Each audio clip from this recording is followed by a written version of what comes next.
Hello everyone and welcome to a new video from Your Overwatch. I'm Eddie the Chump and today we're going to be talking about what's next for Overwatch content wise. Not in the immediate future per se, but in the next couple of years. What does the long-term picture look like? To frame this, we'll also be looking at the new teaser for this year's Halloween event, which was tweeted out by the official Overwatch account earlier today. It featured a little wordplay that said, "There's a rumour among explorers about a monolithic layer, home to terrifying horrors. Heroes, how will you prepare?" That was accompanied by what looked like to be a suitably spooky version of Chateau. So there's a couple of things to think about here. Bearing in mind Jeff's recent developer update, where he said the team's focus wasn't on generating new experiences for the events, but on making larger, more systemic changes to the game in terms of features, I'm not of the opinion that this tweet teases anything new, despite having a different spooky map than Eichenwald, which is where Junkenstein's Revenge traditionally takes place on. I could be wrong, and Jeff's post in the dev update could have been one big bluff to make the surprise factor of actual new content even more impactful,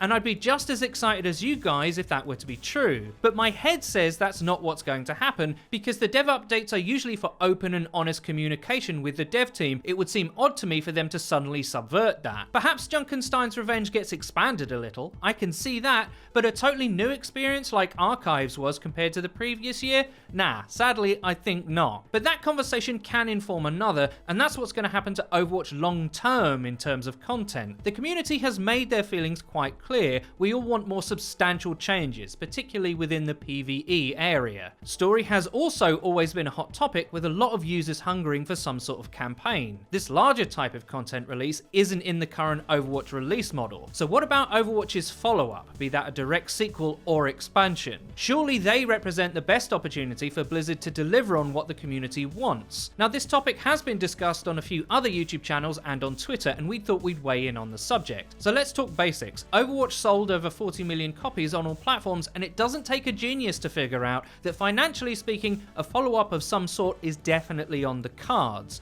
The Overwatch brand is powerful and established, with its esport having encouraging success in its first year, and its general fandom able to generate multiple revenue streams through tie-in products, things like figurines, toys, and branded gaming peripherals. The question isn't, will Overwatch get some sort of sequel, but rather, when? Now FREEDO and myself have been discussing this, and we have different points of view. I think it gets a direct sequel, and he thinks a large expansion is the most likely format for the game to move forwards. So let's define terms here real quick. A sequel would be a separate game, a totally new one, possibly with all the heroes we already have, but definitely either reformatted or reworked to fit within the game's new systems. To play the sequel, you would need to purchase it standalone. Now an expansion, which Blizzard have for a lot of its other games, including StarCraft, World of Warcraft, and Hearthstone, would work in conjunction with the vanilla base game, but with content in it that you could only access through its purchase. So Overwatch would still be a relevant entity, but the expansion, let's say Rise of Talon for a placeholder name, would have heroes and maps and modes that you couldn't play if you only owned vanilla. Both of these options have their plus points and their negatives, so that's what we'll be exploring today. Sequel. Right, so here's why I think Overwatch 2 will be a standalone game. Firstly, Overwatch is not just a PC game, it's on multiple platforms including Xbox and PS4. Expansions are not a massive thing on console, unless you're talking about DLC content throughout a single game's life. Call of Duty, Battlefield, and even Destiny are iterated on with separate releases that all come with their own additional content throughout the years. Now you may argue that Overwatch is much more of a PC game than it is a console one, which I would concede, but most AAA first-person shooters work in this standalone paradigm, irrespective of platform, unless they're like a BR format game. That genre is so new that there hasn't really been enough time to see what direction a company like Epic would want to take Fortnite into. But a direct sequel offers one major benefit besides money for the developers as far as I can see, and that's the sense of a clean break. If the follow-up to Overwatch has to work within the existing game's framework, then that means they can't design a new engine, for example, or take the game in a very different direction should they choose to do so. And then there's the problem of bloat. At some point, if they were to just keep adding heroes, maps, and other content, the game would become increasingly difficult to manage. Overwatch would probably be fine at 50 heroes, but 75 or 100? I tend to think not. At least not without some sort of pick ban / draft system in place, which Blizzard have been reticent to even discuss. Fighting games are probably a good example to use as well. Each new iteration of Street Fighter starts with a core roster of about 20, then throughout the years that number rises to about 50-ish. Now that is over the course of 6 years, to be fair, but particularly in that case, the devs, Capcom, often use the breaks between the games to change game mechanics or introduce whole new ones. We've become accustomed to Overwatch's 2 abilities 1 ultimate formula. If Blizzard ever wanted to tweak that, they couldn't also have that work with what came before. A common request from the community has been for Overwatch to get permanent PvE content or story missions. The fact is, the game was never built for that, and you can see that in the resulting content we have received. Archives and Halloween Terror have both been fun for sure,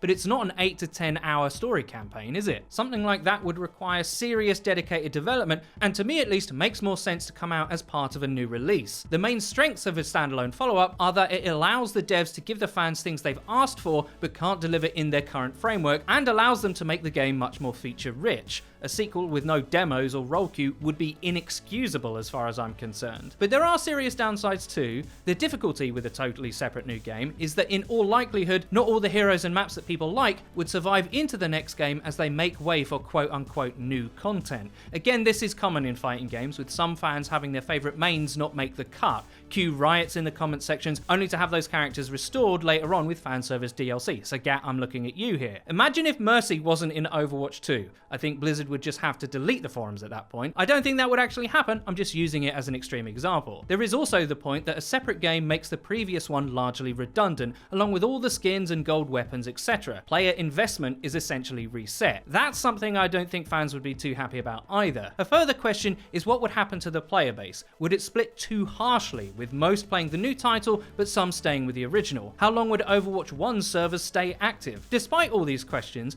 I do think a sequel gives the devs the most room for ambition and, ironically, expansion. What I'll talk about next is the other option, big expansion. Now there's one major reason to think an expansion is the direction Blizzard will go, and that's history. It's part of the company's culture to do large-scale ambitious expansions for their games. Hell, they practically invented them as a concept. Let's use World of Warcraft as an example. The reason they never made a separate follow-up game to do all the modernizing of its structure, graphics and features is that in the MMO world, content is king. As a subscription model game, it revolutionized the gaming landscape. In fact, not many MMOs have ever been able to compete or even coexist, and that's mainly because WoW had such a rich base of content that it just kept adding on top of. It would take literal years for any new title to start to compete with the sheer amount of things for players to do. And that's the main strength of an expansion. Continuity. If Overwatch had a major release in this format, the new content would technically have to work alongside what had come before, albeit with a few caveats. Firstly, the new content would be locked off from people who only owned vanilla. You'd still be able to play Overwatch, but maybe not the heroes that came with the expansion, for example. That would be an odd first for the game, as up until this point, everyone who bought the base game also had access to every new hero released. If a hero bundle came with the expansion, then you could have the situation where you could play in a game with and against heroes that you couldn't pick yourself unless you paid for the upgrade. Now that's not a totally alien concept to gaming, MOBAs quite often work like that, but it is alien to Overwatch itself. Now in the previous section I argued that a standalone gave the devs the opportunity of a fresh start for any mechanics they want to change, but here's the thing, they might have no intention of doing that at all, and Overwatch as an esport would directly benefit from not changing the game fundamentally. Look at the other most popular esports in the world, CSGO, League, Dota 2, all of those are not what you would call new.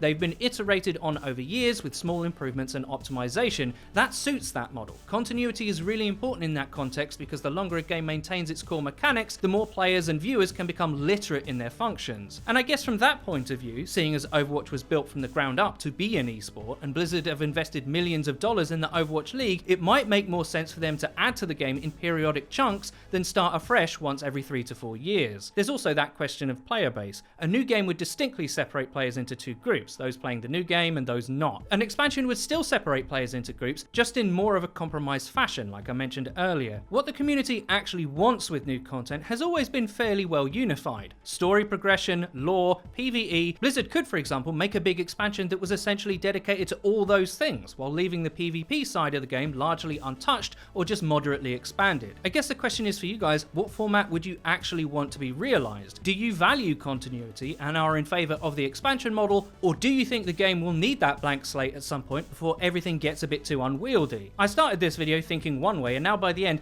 I might have changed my own mind, funnily enough. Let us know in the comment section what direction you'd want the game to go in, and which option you think best suits the game. I'd be interested to read your guys' feedback. And that's about it for today's video, guys. I really hope you enjoyed it. If you did, please don't forget to leave a rating. If you never want to miss another video of ours again, please click the bell icon next to the subscribe button on our channel to join the notification squad. You'll be in great company. And finally, please follow the Your Overwatch Twitter. It's where you can find updates about new videos and other cool stuff. I've been Eddie the Chump, and until next time,